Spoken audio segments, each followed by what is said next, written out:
நம்முடைய மூத்த அண்ணனும் இரட்சகருமாயிருக்கிற ஆண்டவராகிய இயேசு கிறிஸ்துவின் நாமத்தினாலே உங்களை வாழ்த்துகிறேன். I greet you all in the wonderful name of our Lord Jesus, who is our elder brother. Hallelujah. கடந்த நாட்களிலே நாம் அருமையாக ஆமோஸின் புஸ்தகத்தை தியானிக்க பரிசுத்த ஆவியானவர் நமக்கு உதவிகளை செய்தார். எப்படி ஜனங்கள் மற்ற தேசங்களையும் சார்ந்து, எல்லா தேசமும் கூட எப்படி ஜனங்களை குறித்து கவலையற்றவர்களாயிருந்து ஜனங்களை வேதனைப்படுத்தி துக்கப்படுத்தி அவர்களின் மேல் ஆளுகையை செலுத்திக் கொண்டிருந்த இஸ்ரவேலுக்கும் இஸ்ரவேலை சூழ்ந்திருந்த மற்ற தேசங்களுக்கும் கர்த்தர் ஆமோஸை அனுப்பி ஒரு நியாய தீர்ப்பு, வரக்கூடிய நியாய தீர்ப்பை எச்சரிக்கையாய் சொன்னதை நாம் பார்த்தோம். அதுல அழகா நமக்கு தலைப்பையும் கர்த்தர் காட்டி கொடுத்தார். கர்த்தரை தேடுங்கள், நன்மை செய்வதையும் தேடுங்கள். Seek God, seek good அப்படின்னு சொல்லி காரியங்களை தியானித்தோம். இந்த வாரமும் கூட நாம் ஒபதியாவின் புஸ்தகத்தை தியானிக்க போகிறோம். இந்த ஒபதியாவின் புஸ்தகத்தில் ஒரே ஒரு அதிகாரம் உண்டு, 21 வசனங்கள் அடங்கிய ஒரு புஸ்தகம். பழைய ஏற்பாட்டு புஸ்தகங்களிலேயே மிகவும் சிறிய ஒரு புஸ்தகம். ஒருவேளை ஒபதியாவுக்கு கர்த்தருடைய வார்த்தை ஒரே ஒரு முறை உண்டாயிருந்திருக்கலாம், மற்றபடி பிரசங்கிக்க வார்த்தை எதுவும் வரல. அதனால ஒபதியா பேசல. வந்தது போல பேசி காட்டினவர் ஒபதியா அல்ல. நல்லா கவனித்துக் கொள்ளுங்க. இவரை நாம் சிறிய தீர்க்கதரிசி என்கிற பட்டியலில் வைத்திருப்பதற்கு காரணம் இவரை குறைவுள்ளவராக என்று கருதி அல்ல. இவருக்கு கொடுக்கப்பட்ட செய்தி சிறியது அல்லது ஒரே ஒரு செய்தி என்கிறதுனால சின்ன பட்டியல், அதாவது content, based on the content only we call major prophet and minor prophet. The foundation is that they are the prophets of God. ஒபதியா என்கிற வார்த்தைக்கு the worshipper of Yahweh என்று அர்த்தமா, யெகோவாவை ஆராதிக்கிறவன் என்று அர்த்தமா. நல்லா கவனித்துக் கொள்ளுங்க. இந்த ஒபதியாவின் புஸ்தகத்தின் 21 வசனங்கள் மாத்திரமே அடங்கியிருந்தாலும் இந்த 21 வசனத்திற்குள் பெரிதான ரகசியங்களையும் செய்திகளும் அல்லது சரித்திரமும் ஆயிரம் வருஷத்துக்குண்டான சரித்திரமும் அடங்கிய ஒரு புஸ்தகமே. எனவே இந்த ஒரே ஒரு அதிகாரம் தானே நம்ம எல்லாரும் எல்லாமே இந்த அதிகாரத்திலையும் தியானிச்சிட முடியாது. நான் எப்போதும் சொல்லுகிறபடி புஸ்தகத்தை நாம் தியானிக்க நேரம் இல்லை, அதுல ஒரு பகுதியை தியானிக்கவும் நமக்கு நேரம் பத்தாது. ஒரு புஸ்தகத்தின் ஒரு பகுதியில் ஒரு செய்தியை தான் தியானிக்க நமக்கு நேரம். இன்றைக்கும் கூட இந்த ஒபதியா புஸ்தகத்தின் ஒரு பகுதியின் ஒரு செய்தியை தான் தியானிக்க போகிறோம். கவனித்து கேட்டுக்கொள்ளுங்கள். இந்த ஒபதியா புஸ்தகம் யார்? இந்த ஒபதியா யாருங்க? யாரிடத்திற்கு போய் கர்த்தருடைய வார்த்தைகளை சொல்லுகிறார்? ஏதோமியர்கள் என்று எழுதியிருக்கிறதே, இந்த ஏதோமியர்கள் யார்? கர்த்தர் சொன்ன வார்த்தைகள் தான் என்ன? இவைகளை எல்லாம் நீங்களும் நானும் அறிந்து கொள்ள வேண்டுமானால் எம்மாவூருக்கு போன 2 சீஷர்களிடத்தில் இயேசு மறுபடியும் ஆதி தொடங்கி பேசினது போலவும், ஸ்தேவானை கல்லெறிந்து கொலை செய்கிற போது ஸ்தேவான் எல்லா யூதர்களையும் பார்த்து நான் சொல்லுகிறதை சற்று பொறுமையோடு கேளுங்கள் என்று சொல்லி மறுபடியும் ஆதி தொடங்கி சொன்னது போல இந்த ஒபதியா புஸ்தகத்தை உங்களுக்கு நான் சற்று விளக்க வேண்டுமானால் எனக்கும் வேற வழி கிடையாது. நானும் உங்களுக்கு சற்று ஆதியிலிருந்து தான் சொல்லி ஆக வேண்டும். கவனித்துக் கொள்ளுங்கள். ஒபதியா என்கிற தீர்க்கதரிசியை கர்த்தர் அழைத்து ஏதோமியருக்கு விரோதமாக தீர்க்க தரிசனம் சொல்ல அழைத்தார். கர்த்தர் ஒபதியாவுக்கு தரிசனங்களை காட்டுகிறார். ஏதோம் மேல் வரக்கூடிய நியாய தீர்ப்பு என்ன, இதை போய் ஏதோமியருக்கு சொல் என்று சொன்னார். கவனித்துக் கொள்ளுங்கள். ஏதோமியர்களா?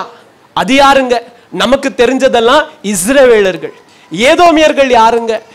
இந்த புஸ்தகத்தில் கர்த்தர் ஏதோமியரிடத்திற்கு அனுப்பினாரே, இந்த ஏதோமியர்கள் யார்? நல்லா கேட்டுக்கங்க. அருமையான ஒரு செய்தி. கர்த்தர் இன்றைக்கும் வாக்குத்தத்தம் பண்ணினவர், அவர் உண்மை உள்ளவர் என்பதை இந்த செய்தியின் முடிவில் அத்தனை பேரும் ஏற்றுக்கொண்டு தான் இந்த இடத்திலிருந்து கடந்து போவோம். கவனித்துக் கொள்ளுங்கள். நம்ம எல்லோருக்கும் தெரியும், ஆபிரகாம் விசுவாசத்தின் தகப்பன். கர்த்தர் ஆபிரகாமை அழைக்கிறார், முதல்ல இருந்து வரேன், நல்லா கேட்டுக்கங்க. ஆபிரகாம் சாராளை திருமணம் செய்தான். ஆபிரகாமுக்கும் சாராளுக்கும் ஒரே பிள்ளை, ஏகசுதன், கர்த்தருடைய வார்த்தையின்படி. அவன் பெயர் எல்லாரும் சொல்லணும், ஈசாக். இந்த ஈசாக்குக்கும் ரெபேக்காளுக்கும் திருமணம் ஆச்சு. இவங்களுக்கு ரெபேக்காள் கற்பம் தரித்து கற்பத்தில் ஒரு விதமான போராட்டம். அன்னைக்கு அல்ட்ராசவுண்ட் இல்லை, ஸ்கேன் இல்லை, எதுவும் கிடையாது. கற்பத்தில் ஒரு விதமான இந்த ஸ்திரீக்கு போராட்டம். அது என்னவென்று அறியாது குழம்பி போதும் என்று ஆன பின்பு நேரா தெரிஞ்சதெல்லாம் ஒண்ணுதான். என்ன பண்ணுவோம்? கர்த்தரிடத்துக்கு போவோம். கர்த்தரிடத்துக்கு போகிறாள் ரெபேக்கா. ஆண்டவரே, என் தகப்பனே, என் வயிற்றில் இப்படிப்பட்ட ஒரு போராட்டத்தை பார்க்கிறேன். நான் கற்பம் தரித்திருக்கிறேன், ஆனால் ஒரு விதமான போராட்டம் என் கற்பத்தில் காணப்படுகிறது. இது என்ன? ஆதியாகமத்தின் புஸ்தகம் 25ஆம் அதிகாரம் 23ஆம் வசனத்தில் கர்த்தர் அவளுக்கு பதில் கொடுப்பார். என்ன சொல்வார் தெரியுமா? அம்மா, உன் கற்பத்தில் 2 ஜாதிகள் உண்டு. 2 ஜனங்கள் உன் வயிற்றிலிருந்து பிரிவார்கள். ஒரு ஜனம் மற்ற ஜனத்தை பார்க்கிலும் பெருகி இருப்பாங்க. மூத்தவன் இளையவனை சேவிப்பான். இது சொல்லியாச்சு. அதே போல கர்த்தர் சொன்னது போலவே நாள் வந்த போது இவள் பிள்ளையை பெற்றெடுத்தாள். அது இரட்ட பிள்ளை. முதலாவதாக பிறந்தவனுடைய பெயர் ஏசா, இரண்டாவதாக பிறந்தவனுடைய பெயர் யாக்கோபு. நல்லா கவனிச்சுக்க. கர்த்தர் சொல்லியாச்சு, மூத்தவன் இளையவனை சேவிப்பான்னு சொல்லியாச்சு. இது கர்த்தருடைய திட்டம். கற்பத்தில் இருக்கிற போதே எந்த கிரியை செய்வதற்கு முன்பதாகவே கர்த்தர் தெரிந்து கொள்ளுகிறவர். அல்லேலூயா. இப்ப நீங்களும் நானும் அப்படியே ஒரு விசுவாசத்துக்குள்ள வந்துடணும். என்ன? எரேமியா புஸ்தகம் 1ஆம் அதிகாரம் 4ஆம் வசனம் சொல்லுது, நாம் தாயின் கருவில் உருவாகும் முன்னவே நம்மை கண்களினால், கர்த்தர் தம்முடைய கண்களினால் நம்மை கண்டு பரிசுத்தம் பண்ணி பேர் சொல்லி அழைக்கிறவராம். நல்லா கவனிச்சுக்கங்க.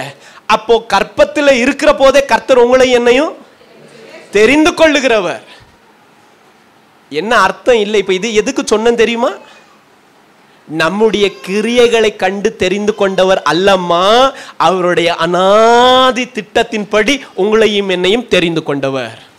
அல்லேலூயா. உங்களுக்கு சந்தோஷம் இல்லையா? அதாவது இப்ப கர்த்தர் உங்களை தெரிஞ்சுக்கிட்டாரு பிரதர், ஏன்னா நீங்க வந்துட்டு இதை செய்றீங்க அதை செய்றீங்க. இல்ல இல்ல இல்ல இல்ல, எதையும் பார்க்கறதுக்கு முன்னாடியே கர்த்தர் உங்களை என்னையும் தெரிஞ்சுக்கிட்டாராம். தாயின் கருவில் இருக்கிற போதே என்ன செஞ்சோம்? யாக்கோபு என்ன செஞ்சார்? தாயின் கருவில் இருக்கிற போது என்னத்தை செஞ்சாரு?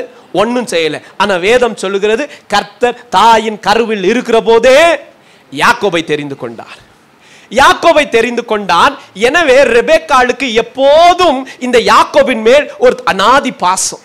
ஏன்னா கர்த்தர் இவன் மேல் திட்டம் வைத்திருக்கிறார், கர்த்தர் இவன் மேல் திட்டம் வைத்திருக்கிறார். ஆனா அப்பாவுக்கு மூத்த பிள்ளை மேல இஷ்டம், ஏசாவை. ஏன்னா அவன் நல்ல வேட்டைக்காரன். அவன் வேலைக்கு போனா மானோட வருவான், ஏதோ ஒரு மிருக ஜந்தோட வருவான். வந்தா அப்பாவுக்கு நல்ல சாப்பாடு. நல்லா கவனிங்க. இவன் இப்படி கொண்டு வருவான். அப்பாவுக்கு மூத்த பிள்ளை இஷ்டம். பொதுவாகவே அப்பாக்களுக்கு மூத்த பிள்ளைய ரொம்ப பிடிக்கும்.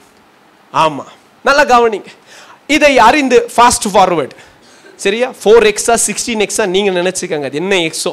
இப்போ நாங்க திடீர்னு எங்க வரோம் பாருங்க. இப்போ திடீர்னு வயசாச்சு ஈசாக்கு ஏசாவை ஆசீர்வதிக்க நினைக்கிறான். ஆனால் யாக்கோபும் ரெபெக்காலும் 2 பேரும் சேர்ந்து நல்ல ஆலோசனைகளை பண்ணி அப்பாவுடைய ஆசீர்வாதத்தை யாக்கோபு பிடிங்கிட்டான்.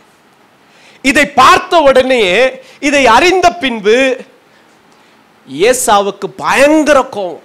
யார் மேல? யார் மேல சொல்லுங்க? எங்க கோபம்?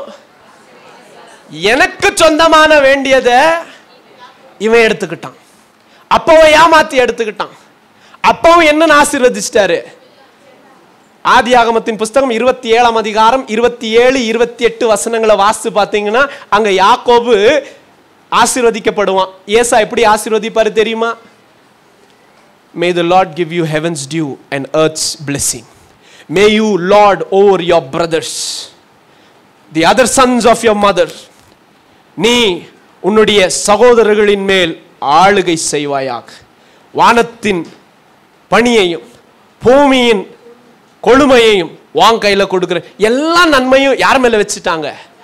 யாக்கோபு மேல வச்சுட்டான். இது முடிஞ்ச உடனே ஏசா வந்து பார்த்து கலங்கி போறான். ஐயோ, எனக்கு கிடைக்க வேண்டிய ஆசீர்வாதம் யார் எடுத்துக்கிட்டா? யாக்கோபு எடுத்துக்கிட்டானே. இந்த யாக்கோபை எடுத்துக்கிட்டா என்று தெரிஞ்ச உடனேயே, நல்லா கவனிங்க, யாக்கோபு எடுத்துட்டான்னு தெரிஞ்ச உடனேயே ஏசாவுக்குள் பயங்கர கோவம், அப்படியே பத்திக்கிட்டு எரியுது, அக்கினிய போல காணப்படுறான். அதுல ஒரு வார்த்தையும் சொல்லுவான். ஆதியாகமம் 27:41 வாசிங்க வேகமா. ஒபதியாவுக்கிட்ட போகிறதுக்கு ஆதியாகமத்திலிருந்து வரணுமா இருக்கு, வேகமா வாசிங்க. யாக்கோபை தன் தகப்பனாகிய ஈசாக்கு ஆசீர்வதித்ததின் நிமித்தம்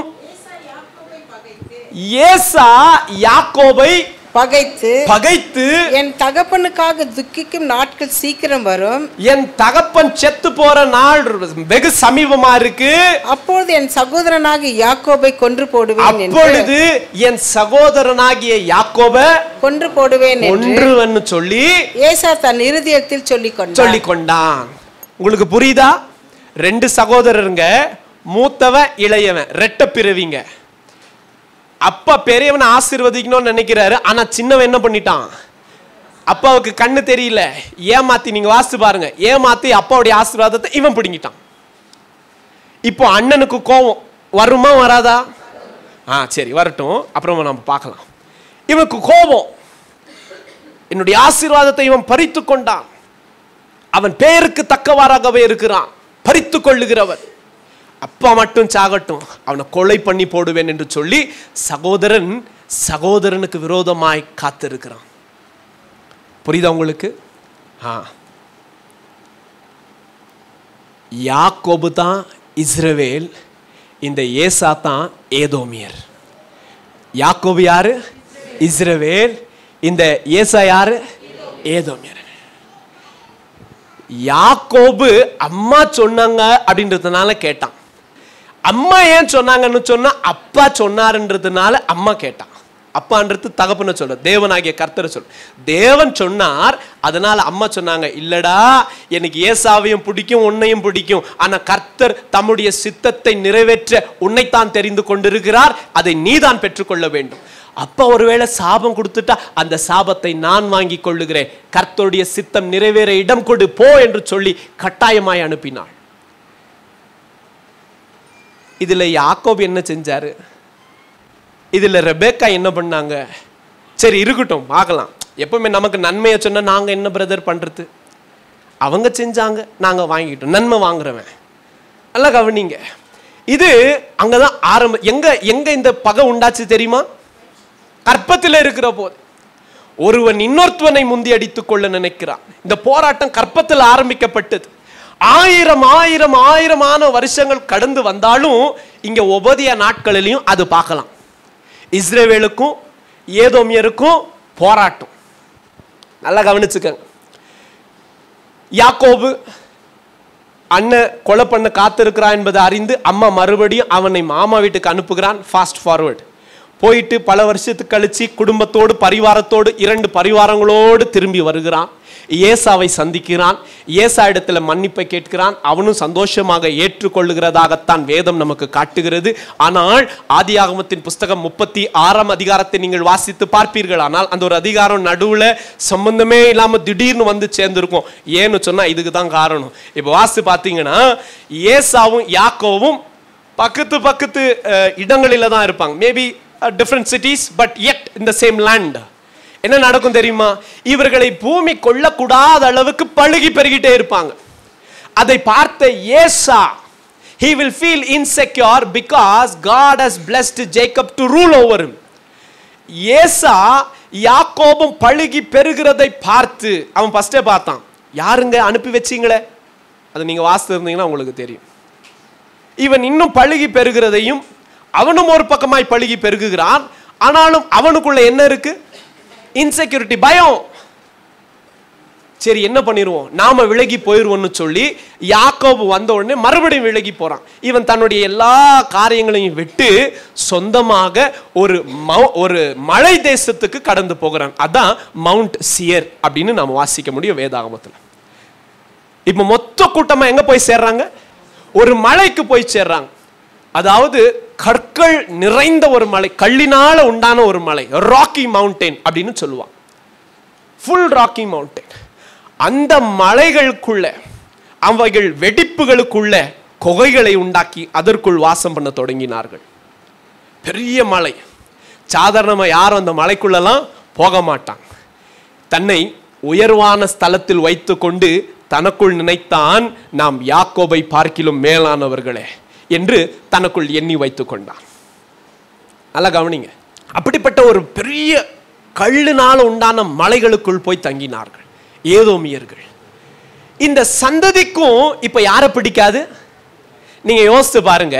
எல்லாரும் வீட்டை விட்டு போறாங்க, சின்ன பிள்ளைங்க எல்லாரும் போறாங்க. இப்ப அந்த பிள்ளைங்க அவங்க அப்பா கிட்ட கேட்டிருக்கணும், டாடி நம்ம எல்லாம் ஏன் நம்ம ஊரை விட்டு போறோம்?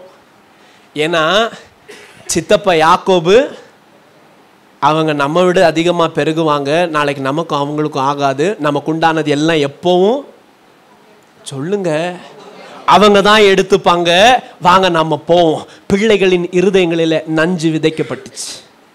பிள்ளைகளுக்கு அவங்கள கண்டு அவங்க பிள்ளைகளை கண்டா ஆகாது. இந்த பிள்ளைகளுக்கு நல்லா கவனிங்க, யாக்கோபு என்னைக்கும் ஏசாவை வெறுக்கல, அதான் தெரிஞ்சுக்கணும். அவங்களுக்கு எங்களை பிடிக்கல, எங்களுக்கு அவங்கள பிடிக்கல, அது இல்ல. இங்க ஏசாக்கு மட்டும்தான் யாரை பிடிக்கல? யாக்கோபை பிடிக்கல. இது சந்ததி சந்ததியாய் கடந்து வந்துட்டு இருந்துச்சு. எப்படிங்க சொல்றீங்க? பாருங்க, இதுதான் அவங்க தங்கி இருந்த மலைகள். இன்றைக்கும் அப்படியே தான் இருக்கு.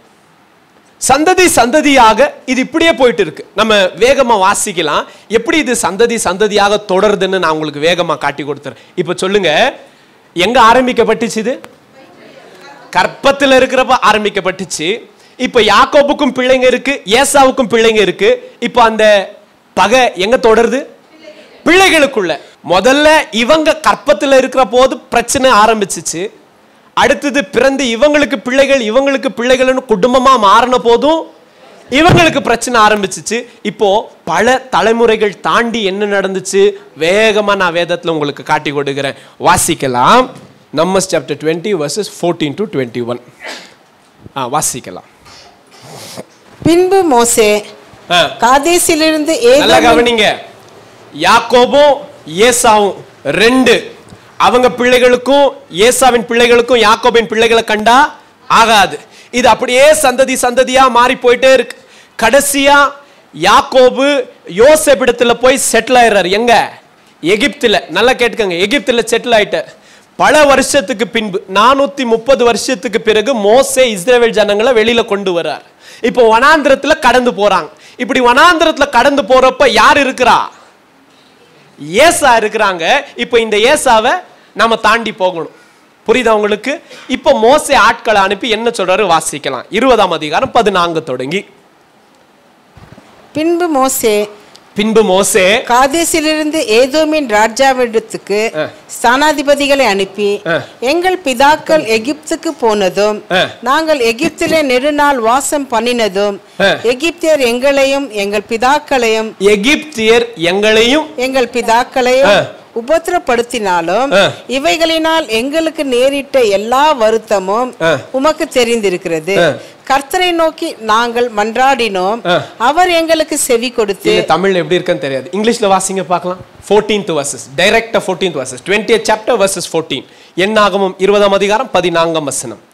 From Kadesh Moses then sent messengers to the king of Edom. Thus your brothers. இஸ்ரவேல் என்னன்னு தான் கூப்பிட்டான் அவங்கள?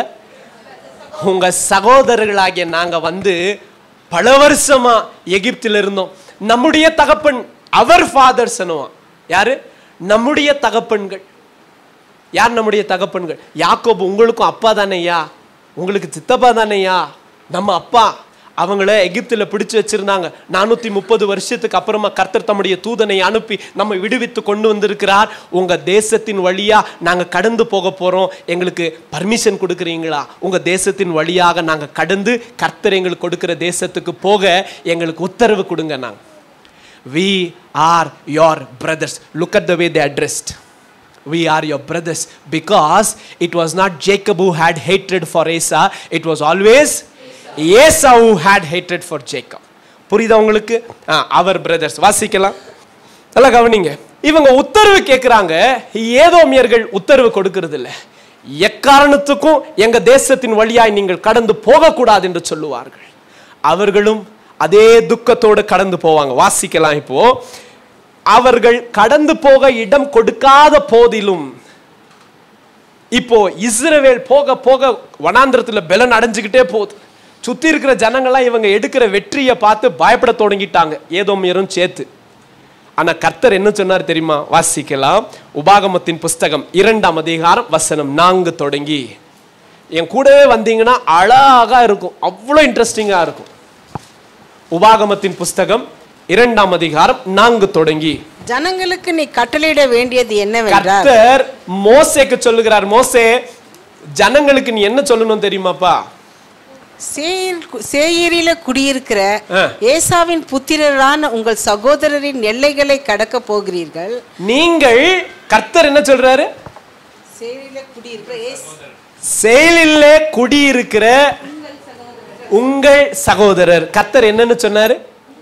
உன் சகோதரன் இஸ்ரவேலே, உன் சகோதரன் வழியாய் கடந்து போக போற. வாசிங்க. அவர்கள் உங்களுக்கு பயப்படுவார்கள். அவர்கள் உங்களுக்கு பயப்படுவாங்க.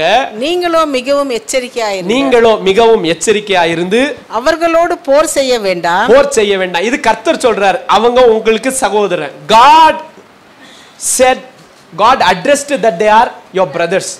அதே 2ஆம் அதிகாரம் 8ஆம் வசனத்தை வாசிங்க. அதுவும் அவர்க ஏத்துக்கிட்டாங்க. வாசிச்சு பாருங்க. அப்படியே நாம் சேரியில குடியிருக்கிற நம்முடைய சகோதரர் கர்த்தர் என்ன சொன்னாரு? அவங்க உங்களுக்கு சகோதரர்.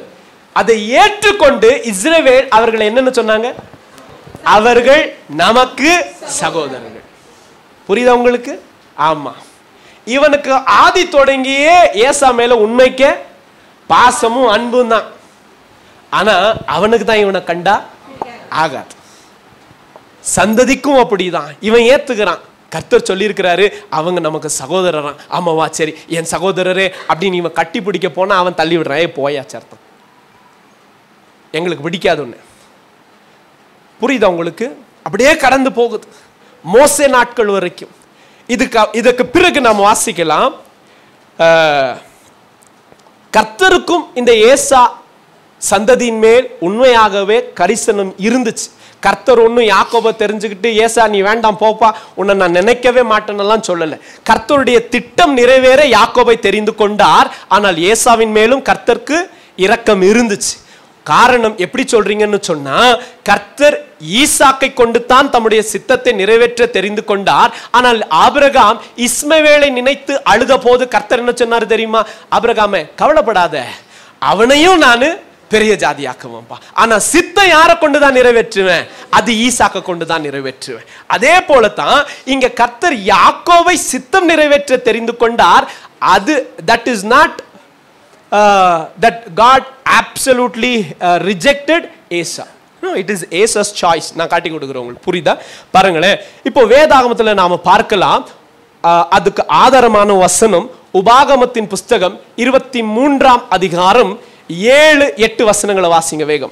ஏதோமியரை அருவருக்காயாக அவன் உன் சகோதரன், அவன் உன் சகோதரன்.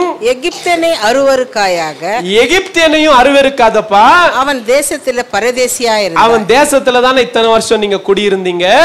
3ஆம் தலைமுறையில், நல்லா கவனிங்க, ஏதோமியர 3ஆம் தலைமுறையில் அவர்களுக்கு பிறந்த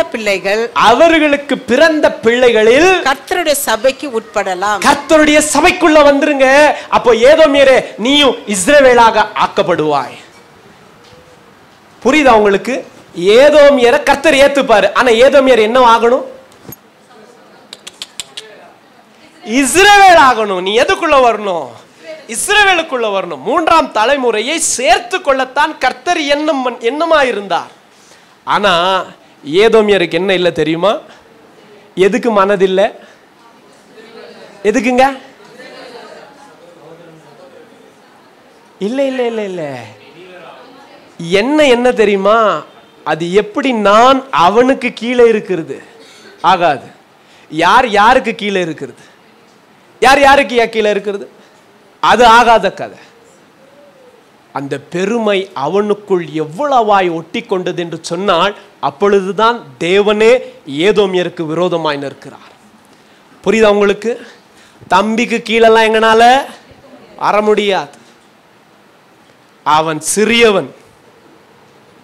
ஆரம்பத்துல இருந்து என்னை ஏமாத்தினவன் முடியாது என்று சொல்லி அப்படி எண்ணங்களை கொண்டவன். நல்லா கவனிங்க, இங்க கர்த்தர் சொல்லுகிறார், மோவாபியரை 10வது தலைமுறைக்குள்ள சேர்த்து கொண்டாங்க. அவங்க வந்தாங்க, சேர்த்துக்கிட்டாங்க. இங்க ஏதோமியரை 3ஆம் தலைமுறையில சேர்த்துக்கலாம். அவங்கள பாளையத்துக்குள்ள கொண்டு வந்துடலாம், கர்த்தருக்குள்ள கொண்டு வந்துடலாம். அவங்களும் இஸ்ரவேலா மாறிடட்டும்னு சொல்லி கர்த்தர் அழைக்கிறார். அவன் சொல்லுகிறான், இல்ல இல்ல இல்ல, நாங்க ஏதோமியராவே இருக்கிறோம். We don't want to come under your authority, sir. We don't want to come under your authority. உங்களுடைய அதிகாரத்துக்கு கீழே எங்களால வர முடியாது, நீங்க எங்க மேல ஆளுகை செய்யக்கூடாது என்று சொல்லி பிரிந்து போனார். இது யாருடைய ஆவி சொல்லுங்க பார்க்கலாம். தேங்க்யூ. விழுந்து போன தேவ தூதனுடைய ஆவி. அது என்ன பண்ணும்? அது பிதாவாகிய தேவனோட உம்முடைய அதிகாரத்துக்கு கீழே எங்களால இருக்க முடியாது, நாங்க தனியாவே இருந்துக்கிறோம். நீ தனியா போனா பிசாசு ஆயிருவே. நாங்க பிசாசா இருந்தாலும் பரவாயில்ல, நாங்க தனியா தான் இருப்போம். என்றைக்கு அதிகாரத்து கீழே இருக்க மனதில்லையோ நல்லா தெரிஞ்சுக்கங்க, அது 100க்கு 100 பிசாசோடைய ஆவி. எப்ப தெரியுமா குடும்பம் உடையும்? ஒரு கணவனுக்கு கர்த்தருடைய வழக்கத்தின்படி, வேதாகமத்தின்படி கணவன் குடும்பத்திற்கு தலைவன். மனைவி அப்படியெல்லாம் ஆகாது, யாரு கீழையும் நாங்க வரமாட்டோம், யாரும் எங்களை ஆளுகை செய்ய முடியாது, நாங்க யாருக்கும் எதுவும் கணக்கு கொடுக்க முடியாது. அங்கதான் கிரிய செய்யும். அந்த குடும்பம் ஒரு நாளும் நிலைத்திருக்காது, உடைஞ்சுதான் போகும். ஏன்னா அதிகாரத்து கீழே இவங்கனால இருக்க மனதில்லை. they cannot come under authority. that is called rebellion. புரியுதா உங்களுக்கு? இவங்களுக்கு இவங்கள பிடிக்காம போச்சு. they do not want to submit to God's plan and they hated. இது எவ்வளவு தூரத்துக்கு இவங்களை பிடிக்கலன்னா, சங்கீதங்களின் இப்ப புரியுதா உங்களுக்கு? கற்பத்தில் ஆரம்பிச்சிச்சு, இவங்க பிள்ளைகளுக்கும் இவங்களுக்கு பிள்ளைகளுக்கும் ஆகல, பிரிஞ்சு போனாங்க. 430 வருஷம் கழிச்சு மோசே கூட வரும்போதும் இவங்களுக்கு யாக்கோபின் புத்திரர்களை கண்டால் ஆகாது. 3வது தலைமுறை உன்னை சேர்த்துக்கதான் வந்திருக்கிறேன், அப்படி நாங்க வரமாட்டோம். அதிகாரத்து கீழே எங்கனால இருக்க முடியாது.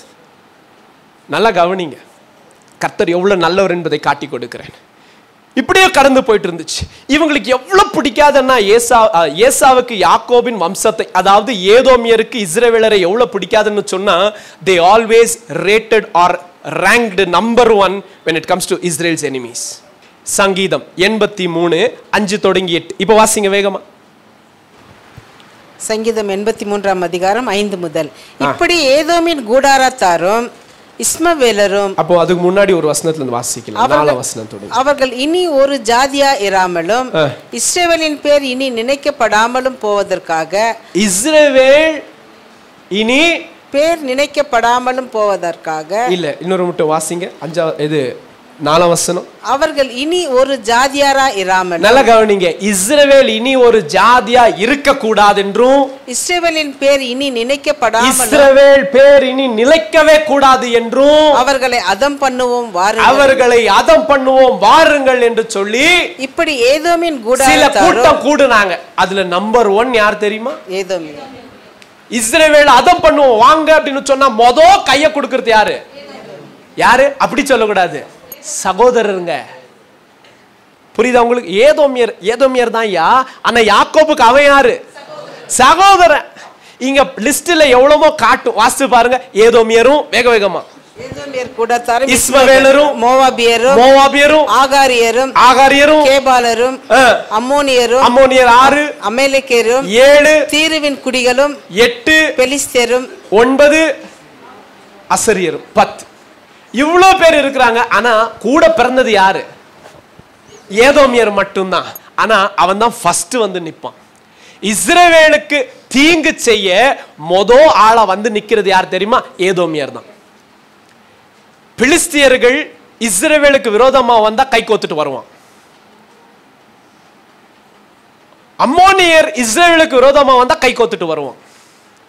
யார் இஸ்ரவேலுக்கு விரோதமா வந்தாலும் ஃபர்ஸ்ட் ஆளா கூட சேர்ந்து பலத்தை கூட்டுகிறது யார் தெரியுமா? சொந்த சகோதரன் ஆகிய ஏதோம். நல்லா கவனிங்க. இது தேவனுடைய திட்டமா இருந்ததினால் ஏதோம் 10 ஜாதிகளோட அல்ல, 100 தேசத்தோடு சேர்ந்தாலும் இஸ்ரவேலை ஒன்றும் செய்ய முடியாது. காரணம் தேவன் அதன் மேல் திட்டமாயிருந்தார். புரியுதா உங்களுக்கு? ரைட், நல்லா கவனிங்க. கர்த்தர் தாவீதை ஏற்படுத்தின நாட்களிலே, இப்ப மோசேலேருந்து கடந்து எங்க வந்துட்டோம்? எங்க ஆரம்பிச்சோம்? கற்பத்தில் ஆரம்பிச்சோம். இப்ப எங்க வந்திருக்கிறோம்? 3ஆம் தலைமுறை. மோசே இதெல்லாம் முடிஞ்சு இப்ப எங்க வந்திருக்கிறோம் தெரியுமா? தாவீது கிட்ட வந்திருக்கிறோம். தாவீதின் நாட்களிலே கர்த்தர் இந்த ஏதோமியர்களையும் மறுபடியும் தாவீதின் கையில தான் கொடுத்தார். நீதான்டா ராஜா, ஆளுகச்சை. இவன் இஸ்ரவேல். யாரு? தாவீது இஸ்ரவேல், யாக்கோபின் வம்சத்தான். அவன் ஆளுகை செய்யறான், யாரையும் சேர்த்து தான் ஆளுகை பண்றான். உனக்கு என்ன பிடிக்கலனாலும் கர்த்தருடைய பிள்ளை தான் ஆளுகை செய்யும். Praise the Lord. உனக்கு என்னதான் பிடிக்கலனாலும் என்ன பண்ண முடியும்? அவன் வெளிச்சம் பிரகாசிச்சு தான் ஆவான். என்னோட சேர்ந்து சொல்லுங்க, சத்ருவே உனக்கு என்ன எவ்வளவுதான் பிடிக்கலனாலும் கர்த்தர் திட்டம் என் மேல் இருக்கிற வரைக்கும், அவர் வெளிச்சமா இருக்கிற வரைக்கும், எனக்குள் வாசமா இருக்கிற வரைக்கும், நான் அவருக்கு கீழ்ப்படுகிற வரைக்கும் நானும் பிரகாசிச்சு தான் ஆவேன். பிடிக்கலன்னா ஒன்றும் செய்ய முடியாது. கர்த்தர் தாவீதின் கையில தான் அவர் வாக்கு பண்ணினபடியே அதை அவன் கையில் கொடுத்தார். வாசிக்கலாம் பாருங்க வேகமாய். 2 சாமுவேலின் புஸ்தகம் 8ஆம் அதிகாரம் 13-14. No matter how much Edomites hated Israel, it was Israel who reigned over Edom, and Edom had to serve them. No matter how much Edom hated Israel, it was Israel who reigned and Edom had to serve. வாசிக்கலாம் 2 Samuel 8:13-14. வேக வேகமா வாசிக்கணும், இன்னும் உபோதியா கிட்ட வரவே இல்லை. தாவீது உப்பு பள்ளத்தாக்கிலே 11,000 சீரியரை முறிய அடித்து திரும்பினதினால் கீர்த்தி பெற்றான். ஏதோமின் தானியங்களை வைத்தான். ஏதோம் எங்கும் அவன் தானியங்களை வைத்ததினாலே ஏதோமியர் எல்லாரும் தாவீதை சேவிக்கிறார்கள் ஆனார்கள். ஏதோமியர்கள் எல்லோரும் தாவீதை சேவித்தார்கள். காரணம், இது தேவனுடைய திட்டம். ஹல்லேலூயா, பிரைஸ் தி லார்ட். இது கர்த்தருடைய திட்டம். தாவீதை கர்த்தர் ராஜாவாக்கினார். ஏதோமியர்கள் தாவீதை சேவித்து தான் ஆக வேண்டும். they had to. 1 நாளாகமத்தின் புஸ்தகம் 18ஆம் அதிகாரம் 13ஆம் வசனத்தை வாசிக்கலாம். ஆகையால் தாவீது ஏதோமிலே தானியம் போட்டான். தாவீது ஏதோமியருக்கு தானியத்தை போட்டான். ஏதோமியர் எல்லாரும் அவனை சேவிக்கிறார்கள். ஏதோமியர்கள் எல்லாரும் தாவீதை சேவித்தார்கள். இதுதான் கர்த்தருடைய திட்டம். ஏதோமியர்களும் கூட பாருங்க, 3வது தலைமுறையில இவனை சேர்த்துக்கணும்னு கர்த்தருக்கு மனது இருந்தாலும் அவன் மனது இல்லாதவனாய் விலகி ஓடுனான். இஸ்ரவேலை வெறுத்தான். ஆனா கர்த்தர் தாவீதை ராஜாவாக அபிஷேகம் பண்ணி அவங்களையும் சேர்த்து அவங்களுக்கும் தானியம் கொடு, அவர்களுக்கும் ராஜாவா இருந்து அவர்களையும் பார்த்து கொண்டு தான் தாவீதை வச்சார். இவன் சேவிச்சான்னு எழுதி இருக்கு. ஆனா தாவீது எப்போ செத்து போவான், எப்போ நம்முடைய ராஜ்யத்தை நாமளே கை வச்சுக்கலாம், தாவீது எங்களை ஆளுகிறது எங்களுக்கு பிடிக்காது என்று ஆழ மனசில் இருந்ததுனால தாவீது மரித்த பின்பு ராஜ்யம் 12 கோத்திரங்களும் சேர்ந்து ஆளுகை பண்ணிட்டு இருந்த தாவீது மரித்த பின்பு சாலமோனின் நாட்களுக்கு பின்பு எப்பொழுது ராஜ்யம் உடைந்ததோ உடனே ஏதோமியர்கள் புத்தி தெளிஞ்சவர்களாக என்ன சொல்றாங்க தெரியுமா? வாங்க, இதுதான் சரியான நேரம். நாம இன்னும் எத்தனை காலத்துக்கு இதே தாவீதின், இதே யாக்கோபின், இதே இஸ்ரவேலுக்கு கீழாக அடிமையா இருப்போம்? வாங்க, என்ன பண்ணுவோம்? நமக்கு நாமே ராஜாவை ஏற்படுத்திக் கொள்ளலாம் என்று சொல்லி இஸ்ரவேலின் ராஜ்யத்திலிருந்து விலகினார்கள், யூதாவின் கரத்திலிருந்து விலகினார்கள் என்று வேதம் நமக்கு காட்டி கொடுக்கிறது. வாசிக்கலாம் 2 ராஜாக்களின் புஸ்தகம் 8ஆம் அதிகாரம் 20-22. After the death of David, the kingdom of Israel crumbled, and the Edomites revolted from the hands of Judah and made a king over themselves. 2 Kings chapter 8 verses 20 and 22. வாசிக்கலாம். அவன் நாட்களில் யூதாவின் கையின் கீழ் இருந்த ஏதோமியர் கலகம் பண்ணி தங்களுக்கு ஒரு ராஜாவை ஏற்படுத்தி கொண்டார்கள். அந்த நாள் தொடங்கி புரியுதா உங்களுக்கு? அப்பவும் கர்த்தர் எப்படி ஆகிலும் தாவீதுக்குள்ள கொண்டு வந்து சேர்க்கணும்னு தான் முயற்சி பண்ணாரு. ஆனா இவங்களுக்கு அதிகாரத்துக்கு கீழே இருக்க பிடிக்காது. விலக விலக விலக தான் நினைப்பாங்க. நம்ம எவ்வளவுதான் கர்த்தருக்குள்ள வாங்கன்னு நாம தேடிக்கிட்டு போனாலும், ஐயோ என் சகோதரனேன்னு சொன்னாலும் பரவாயில்லைங்க, நீங்க அங்க இருங்க, நாங்க ரைட் ரைட் ரைட் இல்லைங்க, கர்த்தர் உங்கள் மேல உண்மைக்கு திட்டமா இருக்கிறாருங்க, நாங்க உங்களுக்காக ஜெபம் பண்ணிட்டு இருக்கிறோங்க, எங்க பேச்சை கேளுங்களேன். இருக்கட்டும்ங்க, நாங்க பாருங்களேன் இப்படியே பழகிட்டோம். இருக்கிற நாளெல்லாம் நாங்க என்ன பண்றோம்? இப்படியே வாழ்ந்து செத்து போறோம். விடுங்களேன், நாங்க விட்டுருவோம் ஐயா. நீ செத்த பின்பு எங்க போவன்ற தானே கேள்வி. நாங்க அப்படியே வாழ்ந்து அப்படியே இருந்து அப்படியே செத்து போறோம். விடுங்க பிரதர். சரி ரைட், அதுதான் நீங்க ஏதோமியரை போல தீர்மானிச்சா யாரும் ஒன்றும் பண்ண முடியாது. ஆனால் சகோதரன் என்கிறதுனால என் ரத்தமும் துடிக்கத்தான் செய்யும், உனக்காய் பரிதவிக்கத்தான் செய்யும், உனக்காய் வேண்டுதல்களை ஏறெடுக்கத்தான் செய்யும், உன் பசிக்கு தானியத்தை கொடுக்கத்தான் செய்யும். இவைகளை எல்லாம் அறிந்தும் மறுபடியும் யூதாவின் கையிலிருந்து விலகி உனக்கு சொந்தமாய் ஒரு ராஜ்யத்தை ஏற்படுத்தி கொள்ள நினைப்பாயானால் செய்து கொள். இவங்க தனியாக ராஜாவை ஏற்படுத்திக்கிட்டாங்க. இவங்க ஒரு சொந்த தேசமா மாத்திக்கிட்டாங்க. இனி தாவீதின் கைக்குள்ள நாங்க இல்லை என்று சொல்லி நல்ல சந்தோஷப்பட்டாங்க. சந்தோஷப்பட்டது மட்டும் அல்ல, இனி இஸ்ரவேலுக்கு விரோதமா யாரு வந்தாலும் நாங்களும் கை கோத்துப்போம். அப்படிதான் ஏதோம் மாறுச்சு. This is how Edom got away and had its enmity towards his loving brother. Enmity over loving brother. அதான் இன்றைக்கு செய்தியின் தலைப்பு. Enmity over loving brother. நேசிக்கும் சகோதரனை பகைக்கிறவர்கள். என்னது? நேசிக்கும் சகோதரனை பகைக்கிறவன். நாங்க சகோதரன் இல்லை அப்பா, நாங்க சகோதரி. நேசிக்கிற சகோதரியை பகைக்கிற சகோதரி இல்லையா? அன்பை கொடுத்தா பதிலுக்கு என்ன கொடுப்பாங்க? வேற எதையா வம்ப கொடுப்பாங்க இல்லையா? நானோ அன்புக்காக போகிறேன், அவர்களோ எனக்கு எதிராக வராங்க. என் வேதம் எழுதி இருக்கிறது, I go with love and they come up against with war, Lord. யுத்தத்தை கொண்டு வராங்க ஆண்டவரே. நான் அன்பை கொண்டு போக நினைக்கிறேன், அவர்களோ எனக்கு விரோதமாக யுத்தத்தை கொண்டு வருகிறார்கள்.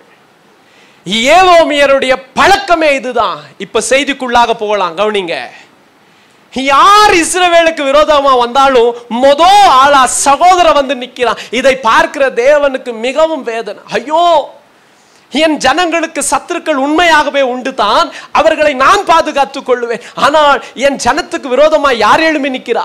சகோதரனே நிக்கிறான். இது எத்தனை பேருடைய தனிப்பட்ட வாழ்க்கையில நாம உணர்ந்திருப்போம். தாவீது சொல்லுகிறான், ஆண்டவரே வேற யாராவது செஞ்சாலும் பரவாயில்லப்பா, யார் தெரியுமா எனக்கு விரோதமா பகைக்கிறான்? என்னுடைய சொந்த சகோதரன் எனக்கு விரோதமா பகைக்கிறான் ஐயா, அதுதான் என்னால தாங்க முடியல. இயேசுவுக்கு துக்கம் என்ன தெரியுமா? என் கூட அப்பம் பிட்கிறவன் தான் ஐயா, என்னோட கூட அமர்ந்திருக்கிறவன் தான் ஐயா என்னை காட்டி கொடுக்க போகிறான். It is not outside, it is always inside. புரியுதா உங்களுக்கு?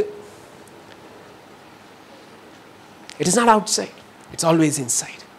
வெளியில எவ்வளவோ பிரச்சனையை சந்திக்கிறோம். ஒரு பெற்றவங்க நீங்க யோசிச்சு பாருங்க, வெளியில எவ்வளவோ பிரச்சனை சந்திக்கிறோம், எவ்வளவோ காரியங்கள் உண்டு. இவைகள் எல்லாத்தையும் அப்படி இப்படி சமாளிச்சு என்ன சொல்லுவாங்க தெரியுமா? பிரதர் அப்படி இப்படி எப்படியோ அப்படி இப்படி எப்படியோ சமாளிச்சு வந்து நிக்கிறோம் பிரதர். இதெல்லாம் சமாளிக்க திராணி உள்ள ஒரு தகப்பனோ தாயோ சொந்த பிள்ளைங்க வீட்டில் ஒரு வார்த்தை பேசிட்டா அது ரொம்ப பெரிய துக்கமாக இருக்கும் அவங்களுக்கு. உண்மையா இல்லையா? எங்கள் பிள்ளைங்கள்லாம் 28 carat gold. What are you even talking mister brother? அப்படின்னா கர்த்தருக்கு ஸ்தோத்திரம். உங்களுக்காக உங்கள் பிள்ளைகளுக்காக நான் கர்த்தரை ஸ்தோத்தரிக்கிறேன். அந்த பிள்ளைங்க அப்படியே வாழ்ந்து செழித்து இருக்கட்டும் இல்லையா? பிள்ளைங்க பேசினா பெற்றவங்களுக்கு எப்படி இருக்கு?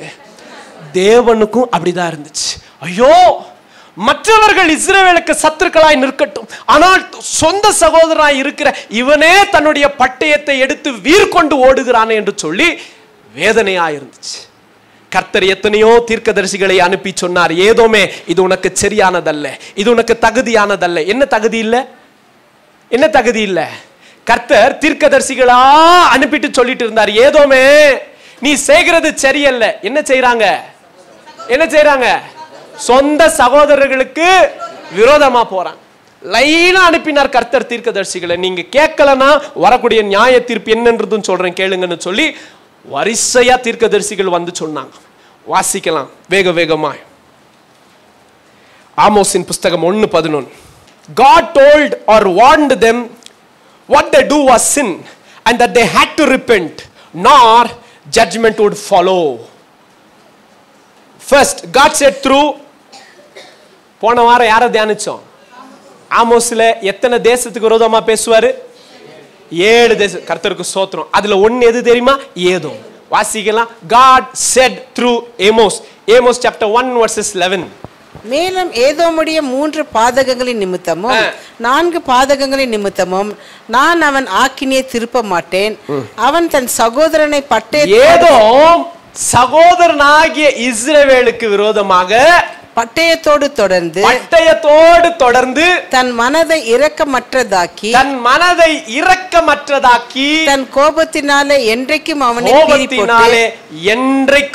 அவனை பீறி போட்டு தன் மூர்க்கத்தை நித்திய காலமாக வைத்திருந்தானே. நித்திய காலமாக அப்படியே தொடர்ந்து வச்சிட்டு வருவான்.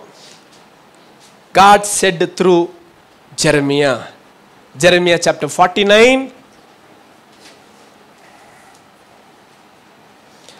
Jeremiah 49, 17th verses and 20th verses.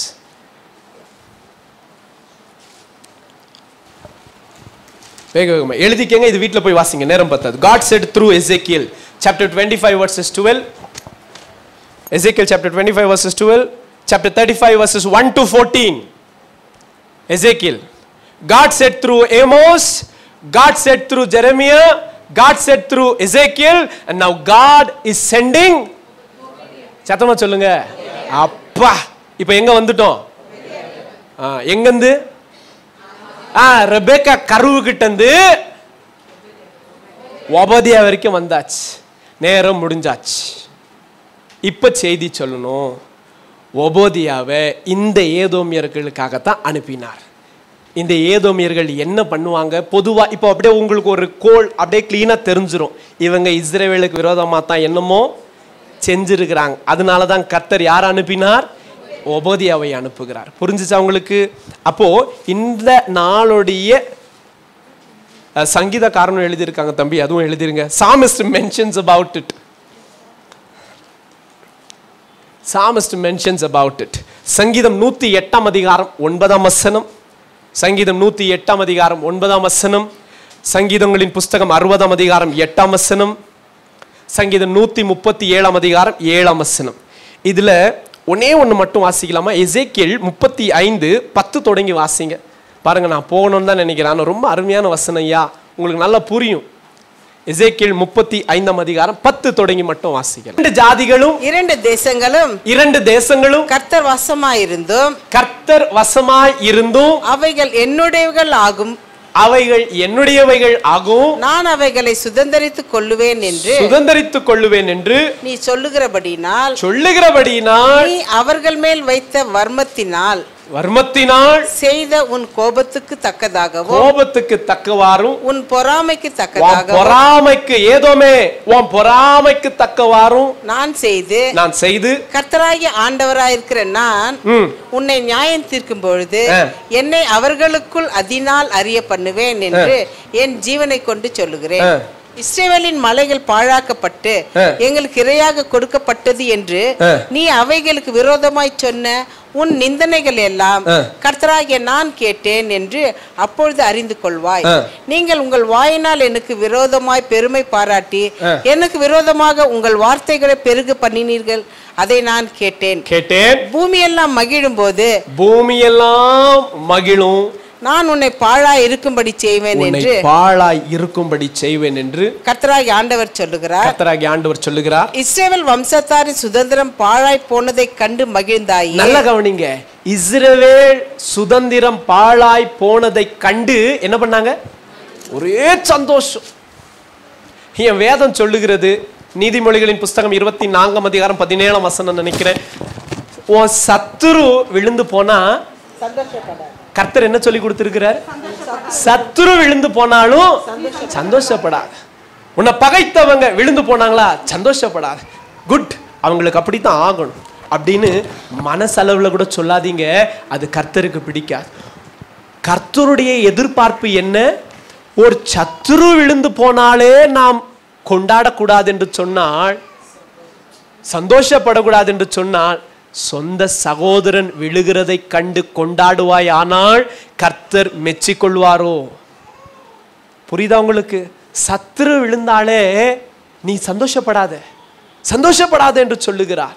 அப்படி இருக்கிற போது சொந்த சகோதரர்கள் விழுந்துகிற போது இவங்க கொண்டாடினார்கள், அதற்கு விரோதமாக கர்த்தர் அனுப்புகிறார். கடைசி அந்த வசனத்தை மட்டும் வாசிக்கலாம். 15. இஸ்ரவேல் வம்சத்தார், அந்த ஓபதியா புத்தகத்தை சுருக்கமா சொல்லணும்னா இந்த 15ஆம் வசனம் தான் வாசிக்கலாம். இஸ்ரவேல் The miniature of book of Obadiah is found in book of Ezekiel chapter 35 verses 15. இஸ்ரவேல் வம்சத்தாரின் சுதந்திரம் பாழாய் போனதை கண்டு மகிழ்ந்தாயே, உனக்கும் அப்படியே சம்பவிக்க செய்வேன். அப்படியே சம்பவிக்க செய்வேன். சேயீர் மலையே, என்ன மலை? சேயீர், அதான் அந்த மலை. ஏதோமே, சேயீரின் மலையே, ஏதோமே, ஏதோமே, நீ முழுவதும் பாழாவாய், நீ முழுவதும் பாழாவாய். ஏன் இவங்க முழுவதும் பாழானதுக்கு காரணம் என்ன தெரியுமா? இவங்க இதை செஞ்சாங்க அதை செஞ்சாங்க, அதெல்லாம் இல்லை. முதல்ல என்ன தெரியுமா? சகோதரர்களின் வீழ்ச்சியை கண்டு சந்தோஷப்பட்டாங்க. யார் விழுந்தாலும் நாம் என்ன பண்ணக்கூடாது? சந்தோஷம் மட்டும் படக்கூடாது. அப்படி பட்டுட்டா உன் இருதயத்துக்குள்ள தங்கி இருக்கிற தேவனுக்கு நிச்சயமா தெரியும். எங்களுக்கு அப்பவே தெரியும், உங்களுக்கெல்லாம் இப்படிதான் ஆகணும். அப்பதான் அவங்களுக்கு புத்தி வரும். சொல்லாத, உனக்கும் எனக்கும் எப்போ வரும்னு தெரியாது. அது நம்முடைய வேலை இல்லை. கப் சிப்புன்னு இருக்கணும். இயேசு என்ன செய்வார்? சந்தோஷப்படுவாரா? ஒரு சகோதரன் விழுந்து போறான், அதை பார்த்து இயேசு சந்தோஷப்படுவாரா? நீங்களும் நானும் இயேசுவை பின்பற்றுகிறவர்கள். என் வேதம் சொல்லி கொடுக்குது, உங்க சத்துருக்களை சிநேகிங்க, உங்களை துன்பப்படுத்துகிறவர்களுக்காக ஜெபம் பண்ணுங்க. அதான் நமக்கு கர்த்தர் வைத்த அஸ்திவாரம். இதுல சகோதரன் விழுந்தா நாங்க சும்மாவாயா இருப்போம்? துடிச்சில போயிடுவோம். அவங்களுக்காக கண்ணீர் வடித்து ஜெபிப்போம். இல்லை, நாங்கள் போவோம், அவங்களுக்கு உதவி செய்யலான்னு ஓடுவோம். அவங்க வேண்டான்னு கதவை சாத்தினாலும் நாங்கள் எங்கள் வீட்டுக்கு போய் கதவை சாத்தி அவங்களுக்காக ஜெபம் பண்ணுவோம். பிரதர், அதுதான் இன்னைக்கு வேணும். அப்படிப்பட்டவங்கள தான் கர்த்தர் இன்னைக்கும் தேடுறார். It is not to rejoice over our brothers fall. புரியுதா உங்களுக்கு? புரியுதா உங்களுக்கு? நான் நல்லா கவனிங்க. அப்போ வேதாகமத்தில் கர்த்தர் இவைகளை எல்லாம் சொல்லி அனுப்பினார். திஸ் டைம் பல நாட்களுக்கு பின்பு இது இப்படியே போயிட்டு இருந்துச்சு. நாட்கள் பின்பு இஸ்ரவேல் ஜனங்கள் கர்த்தர் விரோதமாய் பாவம் செய்தா, கர்த்தர் பாபிலோனை அனுப்பி இஸ்ரவேலுக்கு ஒரு பாடத்தை கற்றுக் கொடுத்துட்டு இருக்கிறார். இவன் சிரிக்கிறான். இதுதான் செய்தி. புரியுதா உங்களுக்கு? இப்போ உங்க வீட்டுல 2 பிள்ளைங்க இருக்காங்கன்னு நினைச்சுக்கோங்க. கரெக்டா அப்பா அம்மா சொல்லுங்க. உங்க வீட்டுல 2 பிள்ளைங்க இருக்காங்க. ஒரு பிள்ளைய அடிக்கிற போது இன்னொரு பிள்ளை சிரிச்சா என்ன பண்ணுவீங்க? வெரி குட், நல்லா சிரிப்பா அப்படின்னுவீங்களா?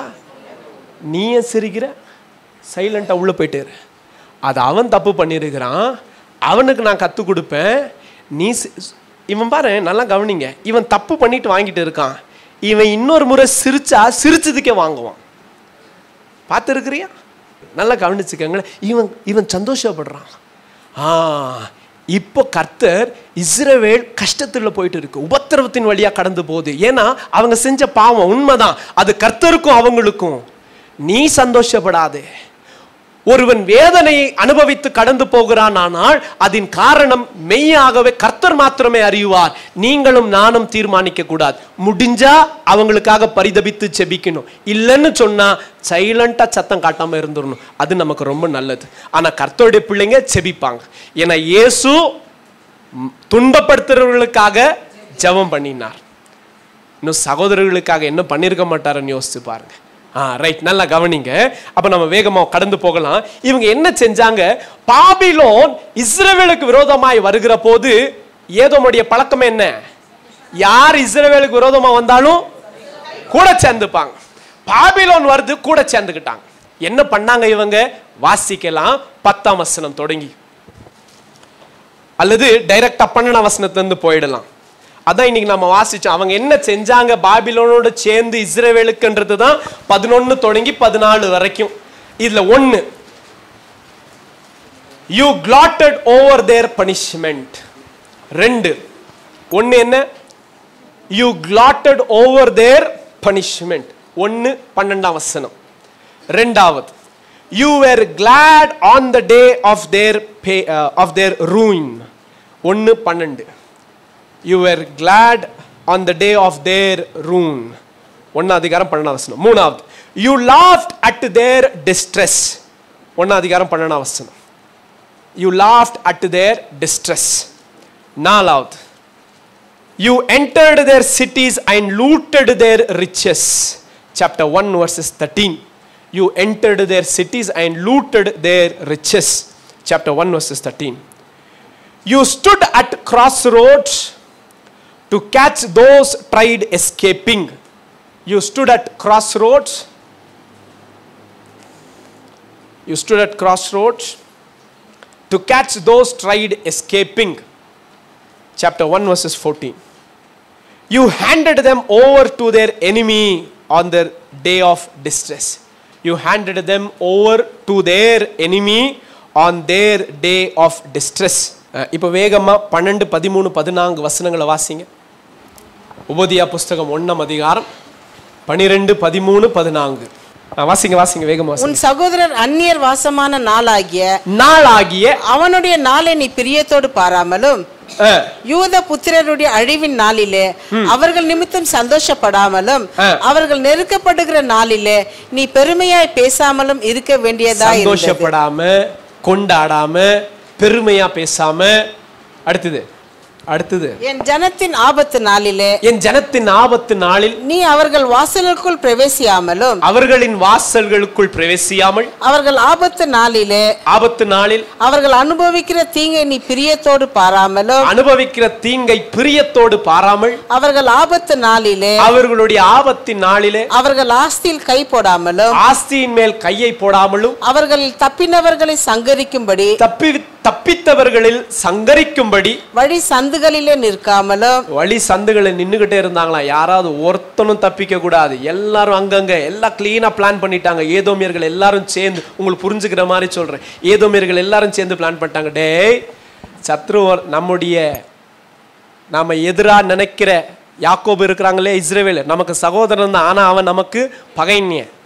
அவன் சகோதரனேன்னு வந்தா இவன் என்னன்னு சொல்லுவான்? நீ எனக்கு சத்ரு என்று சொல்லுவான். இவங்க எல்லாம் பிளான் பண்ணிட்டாங்க. பாபிலோன் வருது, பாபிலோன் இவர்களை மேற்கொள்ள போகிறது, நாம் பாபிலோனுக்கு உதவியா இருக்கலாம், ஒருத்தனையும் தப்பி போக விடக்கூடாது என்று சொல்லி வழிகளின் சந்துகளிலும் இருந்தார்களாம். ஏன் தெரியுமா? கிராஸ் ரோட்ஸ் அப்படின்னு நீங்க மேப்ல பார்க்கலாம், அழகா காட்டியிருக்கும். அவைகள் வேற தேசத்துக்கு கொண்டு போகிற வழிகள். இவங்க வேற எந்த தேசத்துக்கும் போய் தப்பிவிடக்கூடாது என்று சொல்லி எல்லா வழிகளையும் அடைத்து அப்படி தப்பித்து போகிறவனை பிடிச்சு பாபிலோனியர் கையில கொடுத்தாங்க. கர்த்தர் இவைகளை அத்தனையும் பார்த்து கொண்டே இருந்தார். ஒரு சொந்த சகோதரனுக்கு விரோதமாய் எவ்வளவு பெரிய வெறி இவனுக்குள். இது ஆதி தொடங்கிய யார் தான் இதை தூண்டி விடுவா? பிசாசு. ஆபேலுக்கு விரோதமாய் காயனை தூண்டி விட்டது போல இந்த ஏதோமியரை இஸ்ரவேலுக்கு விரோதமாய் எப்போதும் தூண்டி விடுவான். அவனும் எப்போதும் இடம் கொடுப்பான். அவனும் பிசாசு எப்போதும் ஆளுகை பண்ணுவான். என்னெல்லாம் பண்ணாங்கன்னு எழுதியிருக்கு. சந்தோஷம். இஸ்ரவேல் கீழே விழுதுன்னு சொன்னா சந்தோஷப்பட்டாங்க. இன்னைக்கு நான் சொல்றது 2024 இன்றைக்கும் கூட இஸ்ரவேல் விழுந்து போக வேண்டும் என்று சொல்லி எத்தனை தேசங்கள் ஆசைப்படுது தெரியுமா?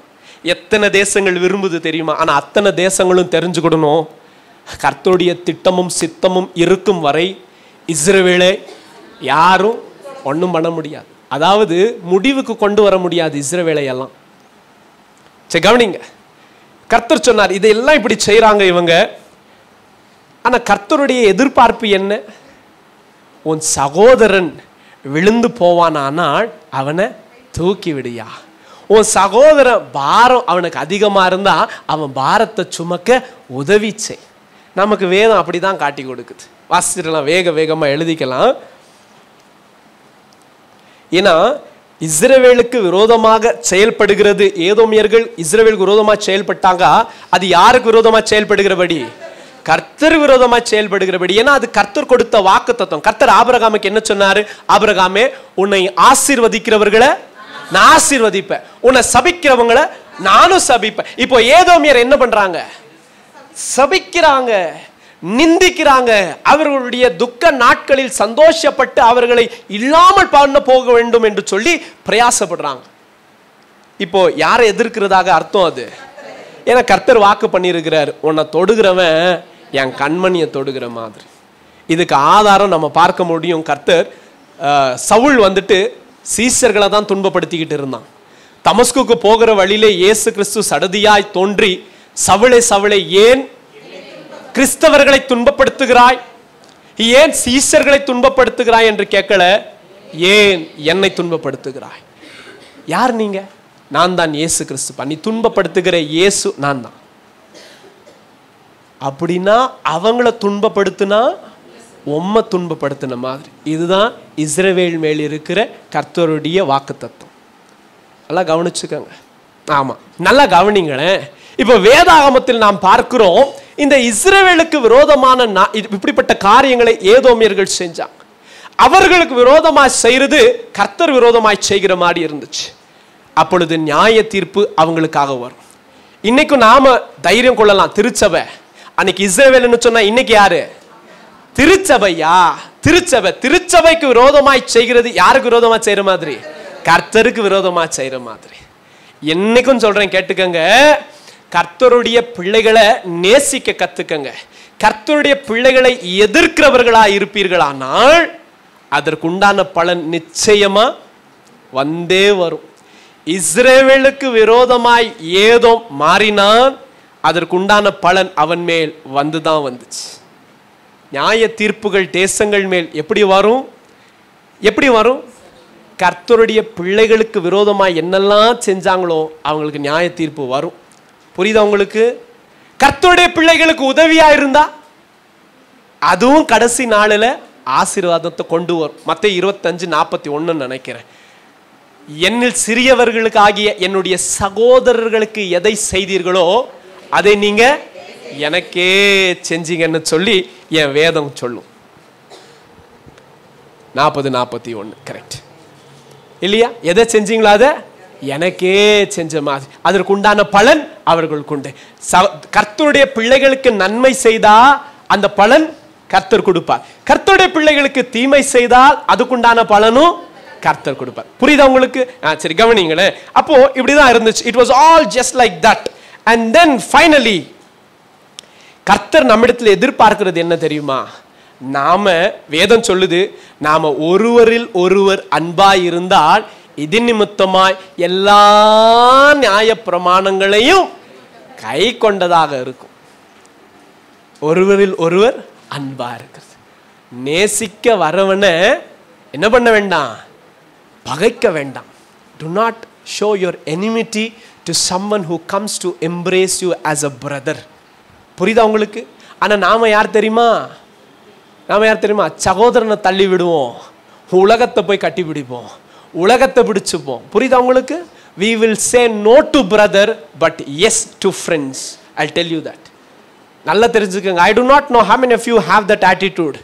வீட்டில் எப்போ பார்த்தாலும் எப்படி இருப்பான் தெரியுமா? இவன் மலை மேல இருக்கிற மாதிரி இவன் மூஞ்சி. ஆனா வெளியில நண்பர்கள் கிட்ட எப்படி இருப்பான் தெரியுமா? அடே அப்பா, இவனை பெத்து எடுத்து வளர்த்து ஆளாக்கி இவனுக்கு எல்லாம் செஞ்சு கொடுத்தவங்கிட்ட இருக்கிற மாதிரி இருப்பான். Have you noticed it? And it is very common to be found in many lives. புரியுதா உங்களுக்கு? ஆமா, சகோதரனை பகைப்பான், உலகத்தை கட்டி தழுவான். ஏன் தெரியுமா? அப்படி மாமிசம் மாமிசத்தை தான் நேசிக்கும், ஆவி ஆவியை நேசிக்கும். நீ கர்த்தருடைய பிள்ளையா இருப்பாங்க, நீங்க கர்த்தருடைய பிள்ளைகளா இருப்பீர்களானால் உங்களோட இணைய யார் வருவா தெரியுமா? அதே போல இன்னொரு கர்த்தருடைய பிள்ளை தான் வருவான். பிசாசு இருக்கிறவன் உன்னை தேடி உன்னை பிடிக்காதியா? உங்களை என்னையும் பிடிக்காது. நான் என்ன பிரதர் பண்ண, என்ன பார்த்தா இப்படி இப்படி பண்றாங்க பிரதர். ஏன் தெரியுமா? இது கர்த்தருடைய பிள்ளை, அது கர்த்தருடைய பிள்ளை அல்ல. அதனால அது அப்படிதான். புரியுதா உங்களுக்கு? சரி, நல்லா கவனிச்சுக்கோங்க. நம்ம ஒரு சில வசனங்களை வேகமா எழுதிக்கங்க. 1 யோவானின் புஸ்தகம் 3 அதிகாரம் 10 தொடங்கி 14. 1 யோவான் 3:17, 1 யோவான் 2:11, 1 யோவானின் புஸ்தகம் 3ஆம் அதிகாரம் 10 தொடங்கி 14 வரை, 1 யோவானின் புஸ்தகம் 3ஆம் அதிகாரம் 17ஆம் வசனம், 1 யோவான் 2ஆம் அதிகாரம் 11ஆம் வசனம், 1 யோவான் 4ஆம் அதிகாரம் 12ஆம் வசனமும் 20ஆம் வசனமும். Psalm 133 verses 1. போதுங்க, அவ்வளோதான், போதும், முடிச்சிடலாம், வேகமாக முடிச்சிடலாம். கரெக்டாக 5 நிமிஷத்தில் முடிச்சிடறேன், கேட்டுக்கங்க. இங்கே தான் செய்தி அடங்கி இருக்கு இப்போ, சரியா? நாம நம்முடைய சகோதரர்களின் வீழ்ச்சியை கண்டு சந்தோஷப்படுகிறவர்கள் அல்ல. என் வேதம் சொல்லுது, சங்கீதம் 133ஆம் அதிகாரம் 1ஆம் வசனத்துல, சகோதரர்கள் ஒருமித்து வாசம் பண்ணுகிறது எத்தனை நன்மையும் இன்பமுமா இருக்குது. அடே அப்பா, கர்த்தர் அப்படியே நோவாவின் பலியை முகர்கிறது போல சந்தோஷப்படுவாரு. சகோதரர்கள் ஒரு நிமித்தமாய், ஒரு மனதோடு, ஒரு இருதயம் உள்ளவர்களாய் கூடி வருகிற போது. And God enjoys all these gatherings. God enjoys gatherings. God is not a man who always wants to get isolated. ஆரம்பம் தொடங்கி இன்னைக்கு வரைக்கும் கர்த்தருக்கு வேணுமா இருக்கிறது என்ன தெரியுமா? ஜனங்கள் மத்தியில் வாசம் பண்ணணும், பிள்ளைகளின் மத்தியில் வாசம் பண்ணணும், அந்த பிள்ளைகளோட தங்கி இருக்கணும். இதுதான் அவருடைய வாஞ்சை. நாம் எப்படிப்பட்ட சகோதரர்கள்? வாசிக்கலாம், இது ஒன்று மட்டும் வாசிக்கலாம். 1 யோவானின் புஸ்தகம் 3ஆம் அதிகாரம் 10 வசனம் தொடங்கி, இதனாலே தேவனுடைய பிள்ளைகள் இன்னார் என்றும், தேவனுடைய பிள்ளைகள் இன்னார் என்றும், பிசாசின் பிள்ளைகள் இன்னார் என்றும் வெளிப்படும். இதனால தெரிஞ்சுக்கலாம். எதனால? வாசிங்க, தொடர்ந்து வாசிங்க, வாசிங்க. நீதியை செய்யாமலும், நீதியை செய்யாமலும், தன் சகோதரனின் அன்பு கூறாமலும் இருக்கிற. எதனால? எதனால? இதனால தேவனுடைய பிள்ளை, இதனால சாத்தானுடைய பிள்ளைன்னு தெரிஞ்சுக்கிடலாம். எப்படிங்க? நீதியை செஞ்சு சகோதரனை நேசித்தா நீ கர்த்தருடைய பிள்ளை. நீதியை செய்யாம சகோதரனை நேசிக்கலன்னு சொன்னா நீ சாத்தானுடைய பிள்ளை.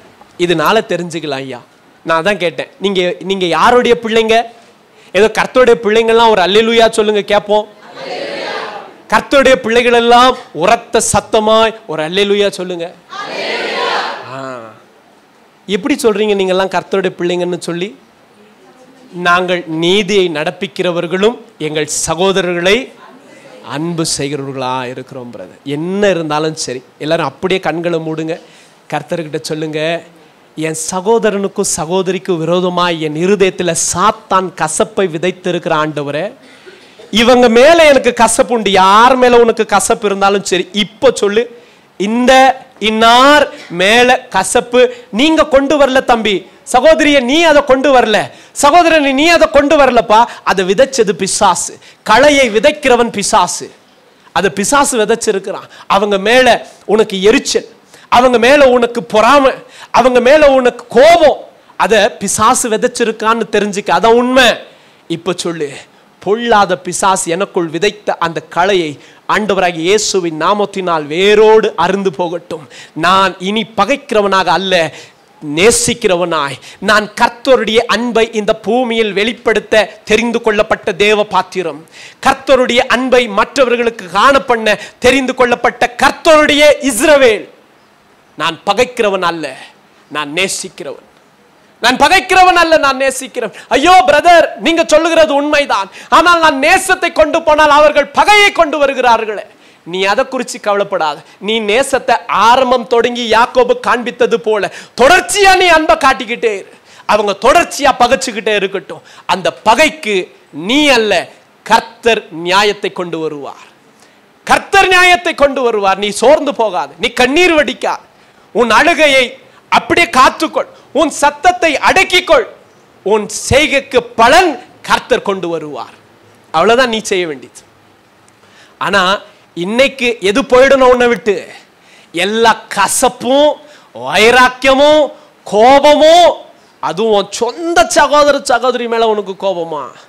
இயேசுவின் நாமத்தினால் அப்படிப்பட்ட எல்லா கசப்பும் என்னையும் எங்களையும் விட்டு இயேசுவின் நாமத்தினால் அகன்று போகட்டும்.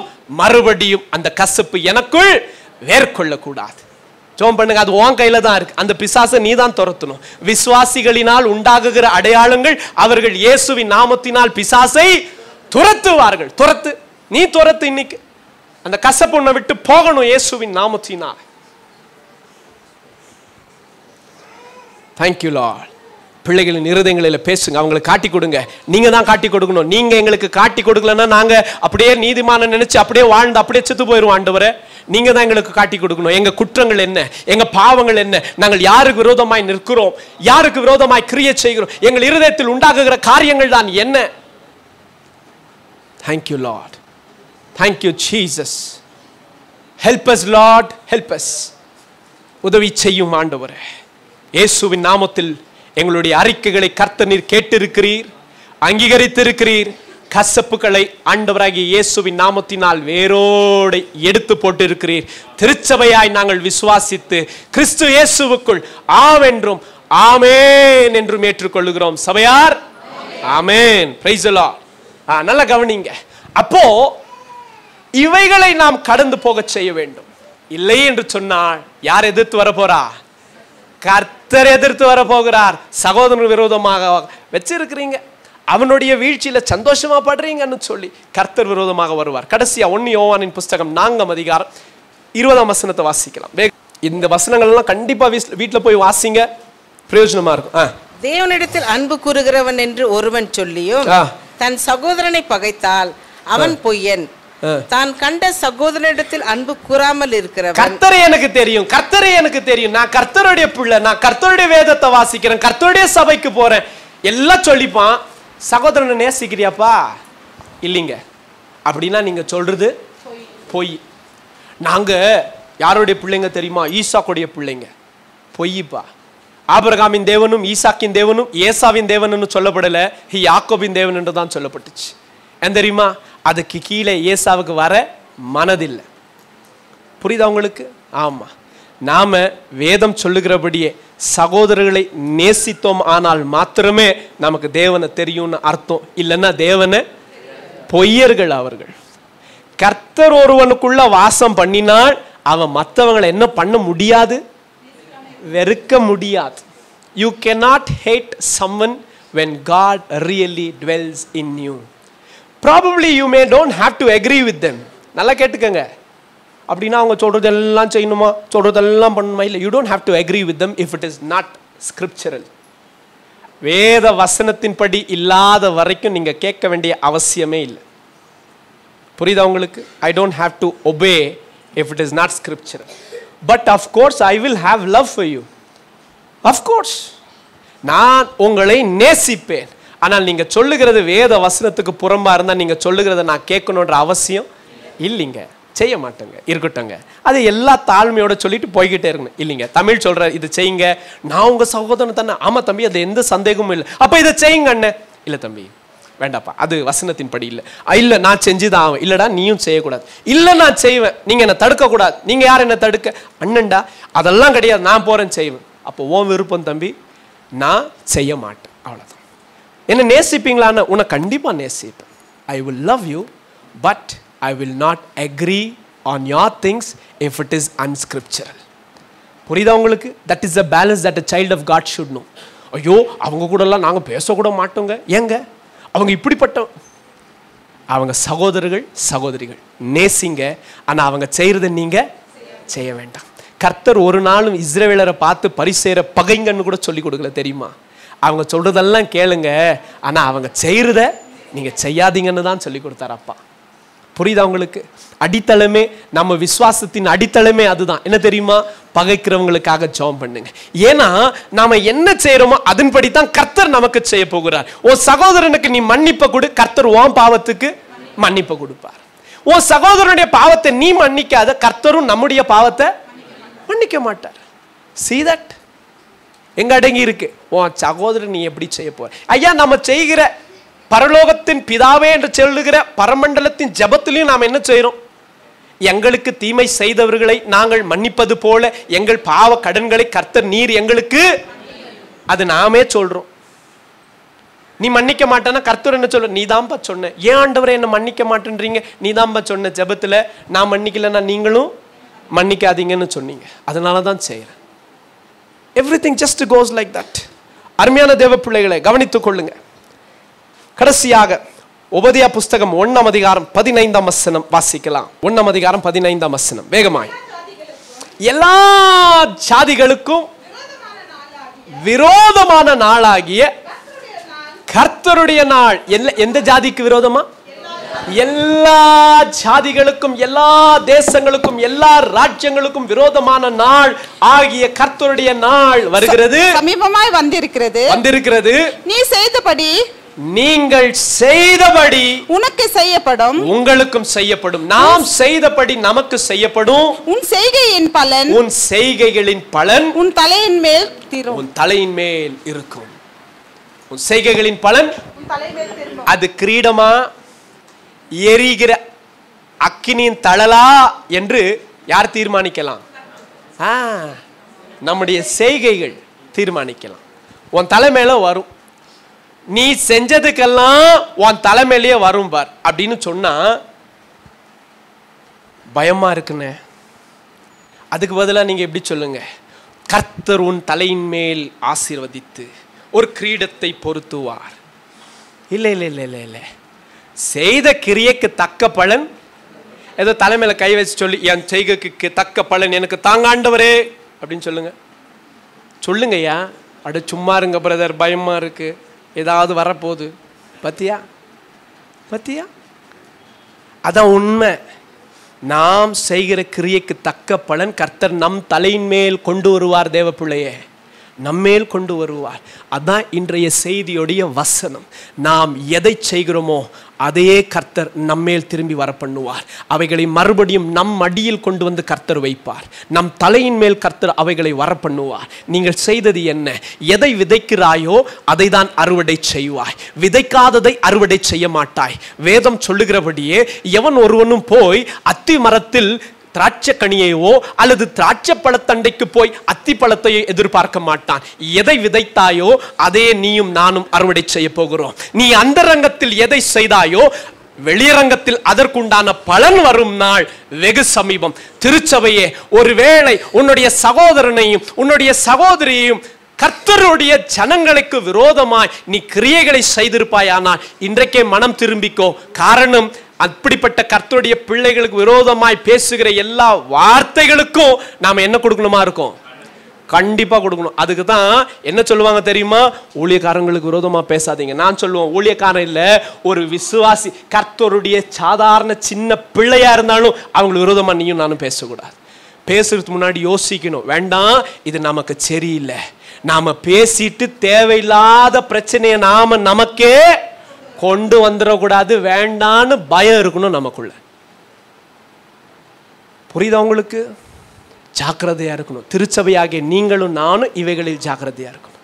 இல்லைங்க, எங்களை குறித்து தாங்க எங்க சகோதரங்க பேசுறாங்க, கவலைப்படாத, உனக்கு பலனை கொண்டு வர கர்த்தர் வருகிறார்.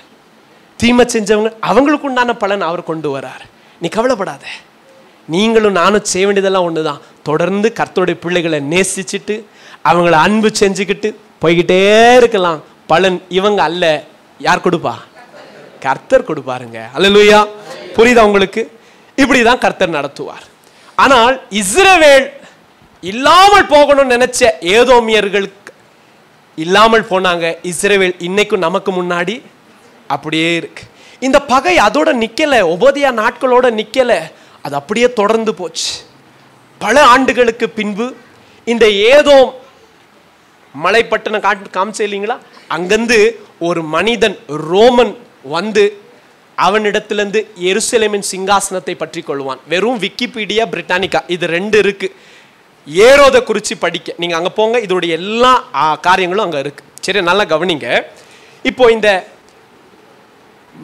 சீரு மலையிலிருந்து ஒரு மனிதன் வருகிறான். யார் இருக்காங்க? ஏதோமியர்கள். தாவீதின் ராஜ்யத்திலிருந்து பிரிந்து நாங்க பார்த்து போன்னு சொன்னவங்க. இஸ்ரவேல் பாபிலோன் கையில அடிபடுகிறத பார்த்து கை கொட்டி சந்தோஷப்பட்டவங்க. கர்த்தர் தீர்க்கதரிசிகளை அனுப்பி சொன்னார், சந்தோஷப்படாத, வேண்டான்னு சொன்னார், கேட்கல. உபதியா வந்து சொன்னாலும் கேட்கல. என்ன நடந்துச்சு தெரியுமா? கரெக்ட், இஸ்ரவேலர்கள் சிறைக்கு போனாங்க. இவங்க எல்லாரும் சந்தோஷப்பட்டாங்க. இஸ்ரவேலுடைய சொத்தெல்லாம் ஆளுக பண்ணி கொள்ளையடிச்சாங்க. எல்லாம் ரைட். நாட்களும் கடந்து போயிட்டே இருந்துச்சு. இவங்களுடைய பகை மற்றும் போகவே இல்லை. ஏன்னா அது என்ன பகைன்னு எழுதியிருக்கு வேதத்துல? நித்திய பகையாய் வைத்துக் கொண்டிருந்தார்கள். பல ஆண்டுகளுக்கு பின்பு ஒரு மனிதன் எழும்பி புறப்படுகிறான்.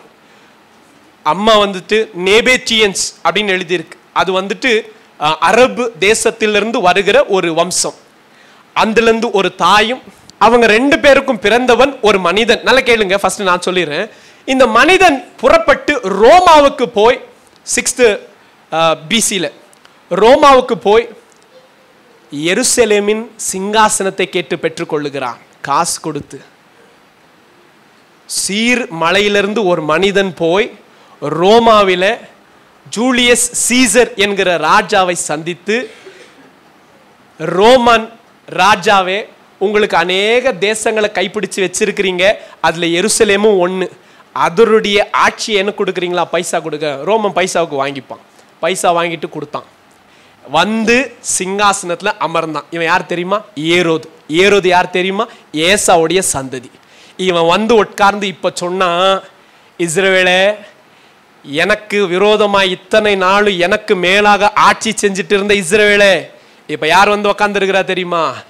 ஏசா வந்து உக்காந்து இருக்கிற, அண்ணன் உக்காந்து இருக்கிற, இனி தம்பி நீ எனக்கு சேவை செய்யணும். அதான் ஏரோது ராஜா. இந்த ஏரோது ராஜா யார் தெரியுமா? முதல் ஏரோது ராஜா, ஹேரோத் த கிரேட். இவன் தான். இப்போதான் யார் வராங்க தெரியுமா? ஞானிங்க வராங்க. ஞானிங்க வந்து என்ன சொன்னாங்க தெரியுமா? யூதருக்கு ராஜாவாக பிறந்தவங்க யாரது? மறுபடியும் யூதருக்கு ராஜா, கொலைச்ச எல்லா பிள்ளைகளையும் சொன்ன அந்த ஏரோது ராஜா. அப்புறமா யோசேப்பு கிட்ட தேவதூதன் சொல்லுவார், பிள்ளையை கொலை செய்ய நினைத்த ராஜா செத்து போயிட்டான், இப்ப பிள்ளைய கொண்டு போ. ஆனா இவன் செத்து போயிட்டான். இவனுடைய பிள்ளை ஒருத்த வருவான், அவன் பேரு ஏரோத். இவன் யாருன்னா யோவான் ஸ்நானகனின் தலையை எடுத்தவன். புரியுதா உங்களுக்கு? இவனும் செத்து போனான். இவனுடைய பிள்ளை இன்னொருத்தர் இருக்கிறான், ஏரோது, 3வது ஏரோது. இந்த ஏரோது யாருன்னு சொன்னா, அப்போஸ்தலர் புஸ்தகம் 12ஆம் அதிகாரத்தை நீங்க வாசித்து பார்த்தீங்கன்னா அங்க உங்களுக்கு தெரியும். இந்த ஏரோது தேவனை போல பேசி அப்படியே பெரிய சத்தத்தை காட்டி யாக்கோபை கொன்று பேதுருவை சிறைச்சாலையில போட்டு பேதுருவையும் கொலை செய்ய நினைத்த ஏரோது மாண்டு புழுப்புழுத்து செத்தான். இது 3வது ஏரோது. இவனுக்கு பிறகு இவனுடைய குமாரன் அக்ரிப்பா என்ற ராஜா வந்து உட்காருவான். அவனுக்கு முன்பாகத்தான் பவுல் அப்போஸ்தலர் 26ஆம் அதிகாரத்தில் பேசுவார்.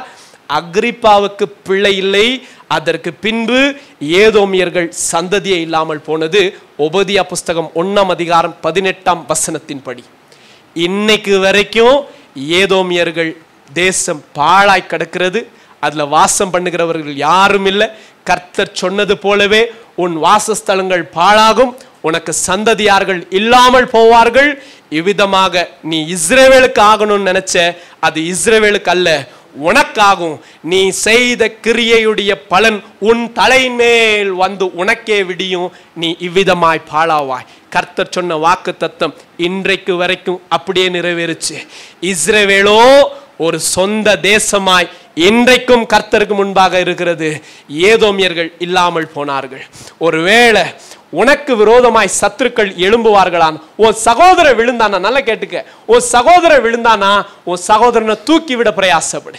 உன் வீழ்ச்சியில உன் சகோதரன் சந்தோஷப்படுறானா, அவனை சந்தோஷப்படுத்துகிற சத்துருவை கேட்டுக்கங்க, அவனை சந்தோஷப்படுத்துகிற தூண்டுகிற சத்துருவை பார்த்து மீகா புஸ்தகம் 7ஆம் அதிகாரத்தில் சொன்னபடியே 7ஆம் அதிகாரம் 8ஆம் வசனத்தில் சொன்னபடியே, என் சத்ருவே நீ சந்தோஷப்படாத, நான் விழுந்திருந்தாலும் நான் எழுந்திருப்பேன், நான் இருளில் உட்கார்ந்தாலும் கர்த்தர் எனக்கு வெளிச்சமா இருக்கிறார், எனக்கு எதிர்காலம் உண்டு. ஹல்லேலூயா. கர்த்தருடைய பிள்ளையே, உனக்கு எதிர்காலம் உண்டு. 1000 தலைமுறைகளை கர்த்தர் வாழ பண்ணுவார். ஒரு நாளும் உன்னையோ உன் சந்ததியவோ கர்த்தர் விட்டு விலகிறது இல்லை.